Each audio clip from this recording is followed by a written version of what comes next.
Good morning, good evening, good afternoon, wherever you are in the world. This is John with Tommy's Top Picks, here to bring you, well, a bit of a meta update, actually. I hope you're having a good time out there with your ProQuest. We are nearing the end of the ProQuest season. I believe this is the fourth and final weekend here. But I wanted to give an update because I know Tommy and I have spoken about this in the podcast. I know it's been exciting news, generally speaking, to those who play competitively. But let's just see how things are shaping up. So here is a spreadsheet, not my spreadsheet. Credit to one of our users in our Discord shared this. They didn't make it. I don't actually know who made this, but it is common information out there. You will see it posted in various Discords. I can't really offer the link. I don't know where it came from, so I don't want to take credit from anyone. But it is out there. It is out in the general public, and it's worth taking a look at. So this is week 3. There are tabs down here for each week, and week 4 obviously is not populated yet because we don't have the information. But now we have the information for week 3. So let's take a look at it and see what's going on. The big and bad part is that Starvo appears to be excessively good. So I suppose at this point we should look for a ban, an errata, something like that. They have a plan for an announcement in April, somewhere between 4 and 5 weeks before Pro Tour. So that could be detrimental to Pro Tour if you are a Starvo player and they end up modifying the way it works, similar to what they did with Briar. Although, as you recall with Briar, they made the announcement and said it goes into effect after the Nats at the time that were still left to be done. So potentially they'll do the same thing. Does limit Pro Tour a bit if that's what they end up doing. I imagine some people will be somewhat upset about that because it has turned into a Starvo is the winner and you have to play against Starvo and that's it sort of meta. So let's go into the numbers and take a look at it. Now, interesting thing. Starvo's not alone. It's just dominant at the win side, right? There's lots of people playing lots of other decks, including Briar, including Chain, Katsu, Lexi, Prism, obviously, and Starvo are the 2 highest, with Viserai being the next highest. And these are in top 8s, like the number of top 8s that make it. So there is a variety of top 8s, coming into the meta. It's not as much variety as you'd hope with the dominance of it, because it does end up being a huge chunk of them at Starvo. I hope you guys can see these numbers on the screen. 144 Starvo top 8s. This is in all of week 3 across all regions. Prism is at 92, and then in third place is Viserai at 68. I always say his name wrong, so I had to pause there for a second. Chain is a surprising 39. I think that says something, and I honestly think there's a little bit of hidden tech out there that people aren't aware of that will be exposed only at Pro Tour. Seems there's a couple of groups out there working on some things that target Starvo particularly well and are very capable of handling the other 3 main. And you have to imagine if you're going to metagame this, so think about it strategically. Strategically speaking, everyone knows this is the situation. Months in advance, right? We're months away from Pro Tour. So what are they doing? They're going, the pros, the really good people, are going to practice destroying Starvo because we know we'll have a majority Starvos. It is the easy choice.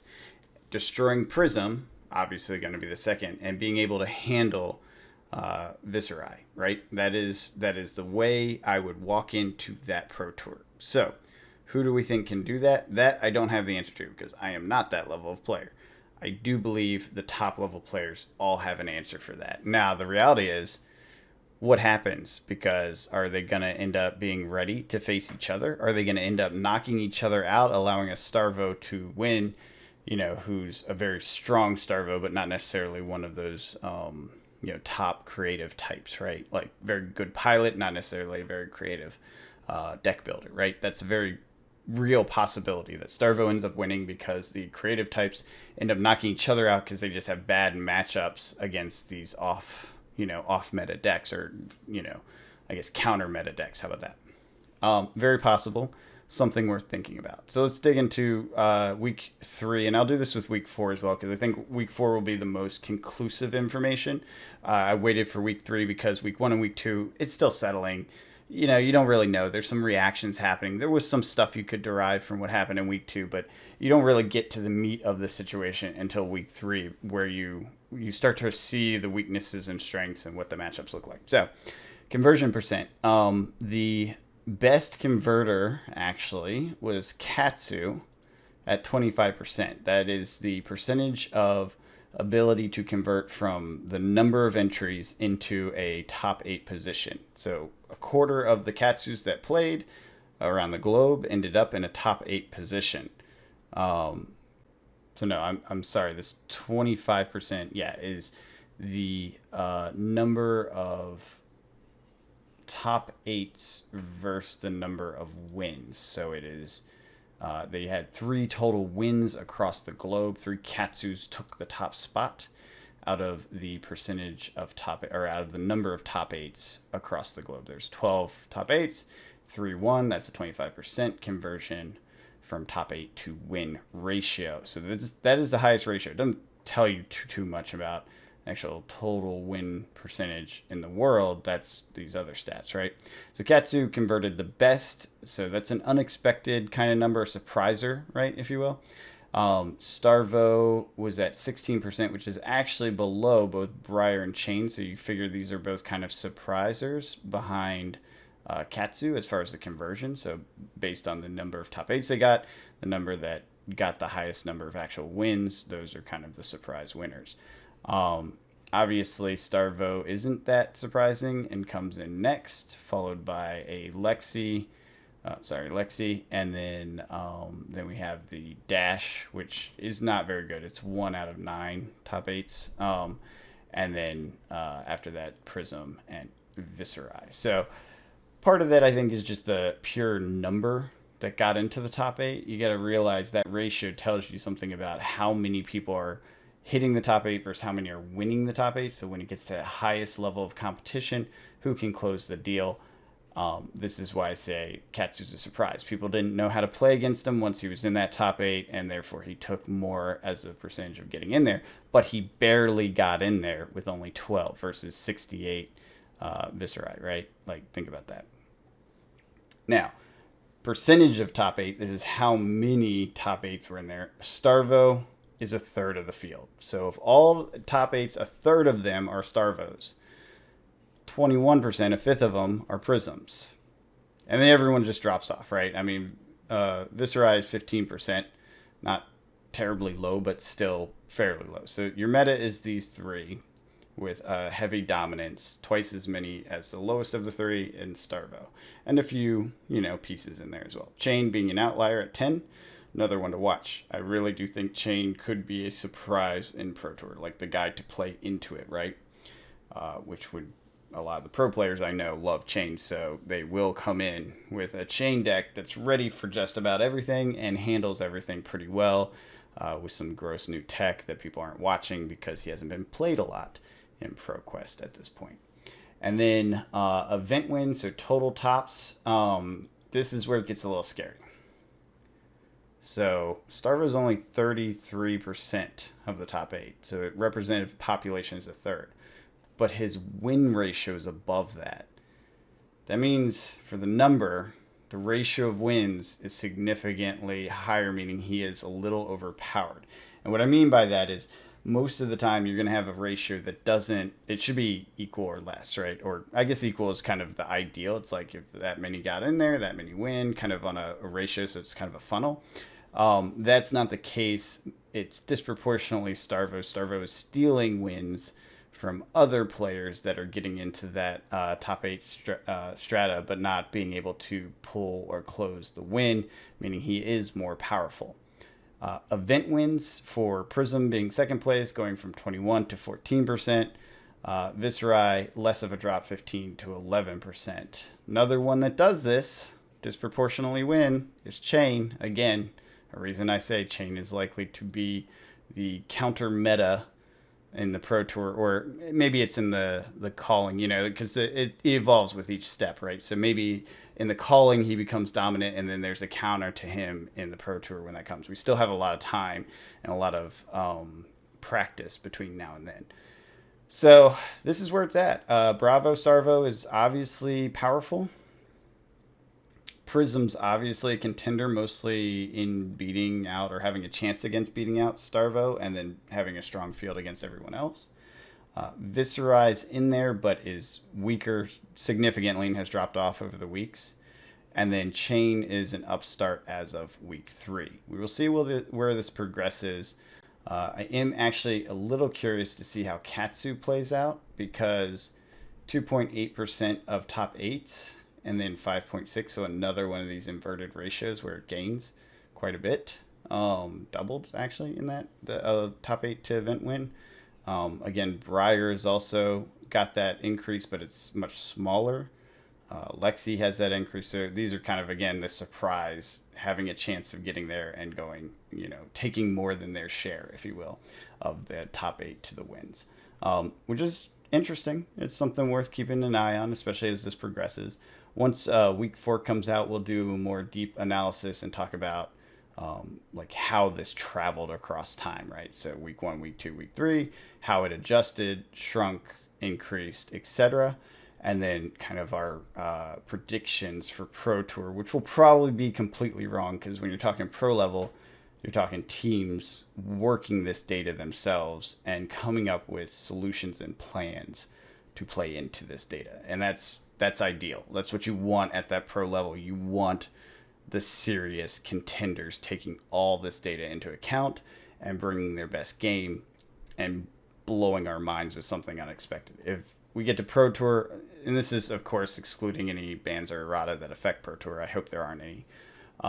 If we get to Pro Tour and it just ends up being similar ratios of Starvos, maybe a little less played but more wins because the pilots have gotten better, essentially, then that will be probably a little disappointing for most people. It really depends on... Well, I guess there won't be a percentage of wins, right? Because only one wins. I guess it's just like percentage into the top 8. Like if that final cone of players in the field to top 8 to win, right? If it's 50% of, or 30% of the players, 50% of the top 8, and then wins, not the greatest feeling, right? Because that means it's overpowered in a way.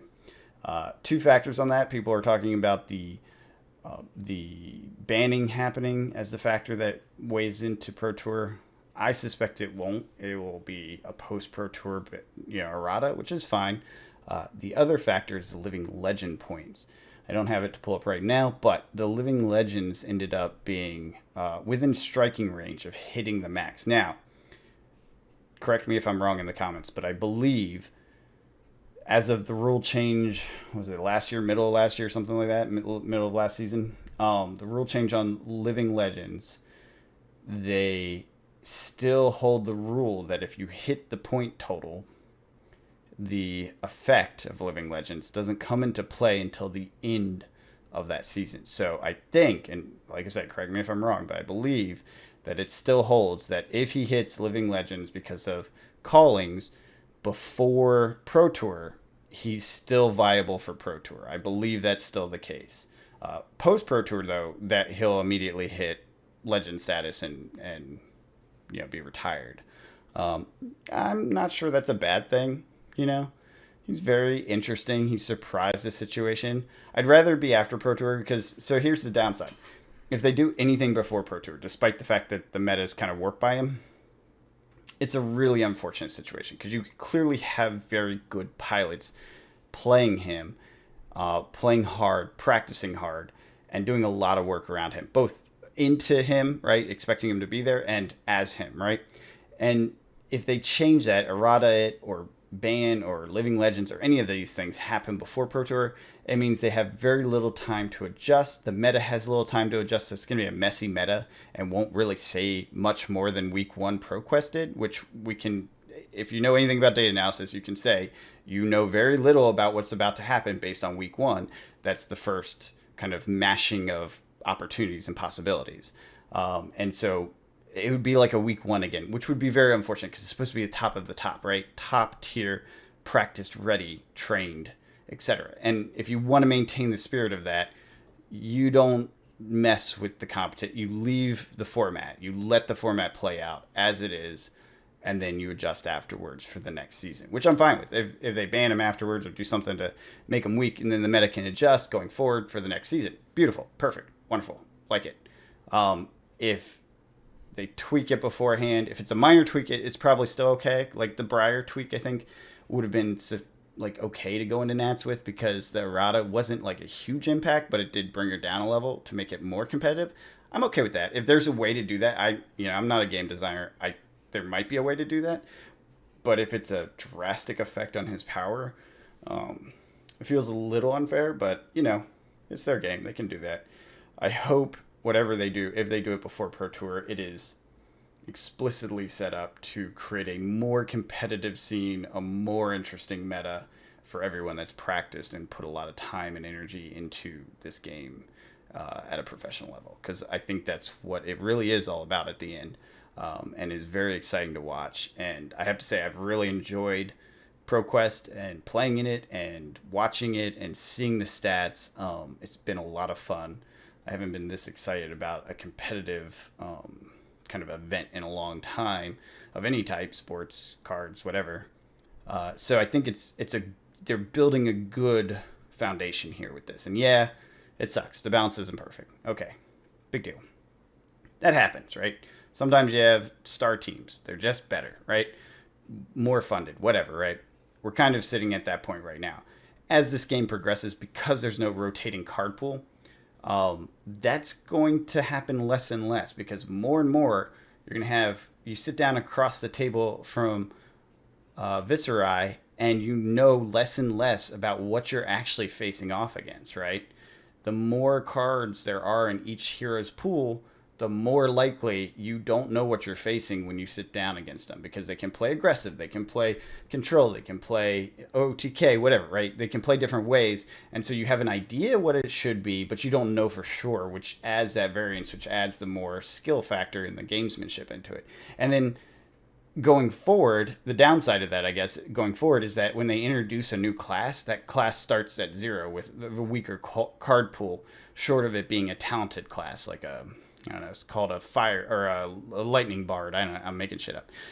But the idea that it's a pool of talent, right, that gets added automatically to the class cards that get released with the hero.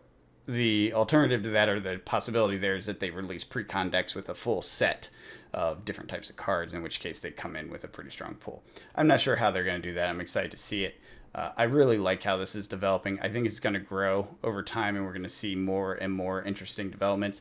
I honestly think, even though Starvo was, dominant here, and the reports are not that fun to play. Okay, fine, or play against or whatever. I still think this was a bit better of a matchup in general than broken heroes in the past, which were pretty one-dimensional, and there wasn't much opportunity to do much against it. I know some people feel like that's the truth with Starvo. I don't see it myself. I've played against Starvo quite a bit. I don't think it's that terrible of a matchup. It's not great. It doesn't feel good when you get your face smashed in, and that will happen. It's a dominant character, but it doesn't feel fruitless or hopeless, in my opinion. But maybe that's just with what I was playing as defensive dash. So anyways, that's just my 2 cents. What do you think about the meta? Do you think it's going to hold up till Pro Tour? Do you think they're going to ban something? It is announced for April. They're going to have some sort of ban announcement. Doesn't mean it goes into effect right away, right? So are they gonna mess with Pro Tour? It's like 5 weeks beforehand, give people 5 weeks to adjust to whatever they change. They might. I don't know. What do you think? Leave a comment below and let me know. And other than that, I hope you're out there having fun, cracking packs, playing games. Blitz skirmish season starting soon. Very excited about that. We're having fun at our local shop with Blitz. Had a really great Blitz session, Armory, just yesterday. A lot of fun. Got 3-1 with Icelander, which I never thought could have happened. I thought that was impossible. Everyone was playing meme decks or low power decks, so giving me a chance a little bit. I don't think they did it for that purpose, but it gave me a chance. I don't think I'd win against the top competitive decks, but it was fun. It was a lot of fun. Tommy did great. He ended up winning it. with Kasai of all things. So, anyways, I hope you guys are having fun, cracking packs, and enjoying the game. Because remember, it is a game. That's what it's about. Have fun. Don't just gripe and worry about this or that. Just have fun. Just have fun. Go into it and say, I'm here to lose games. You'll have a lot more fun than if you're like so focused on winning and you don't achieve that expectation, right? I was blown away when I won a game because I was there to lose. I expected to lose. So when I won, I was like totally shocked that I actually won. So I think if you go in with the right attitude, you can have fun no matter the meta, no matter what's changing up, and you can have a good time. It is a game. You're there to have fun. So have fun. Make it fun. Find a group that makes it fun. I think our shop does that. So I'm very excited about that. Anyways, I hope you all are having a wonderful time, and I will see you next time. Have a good one.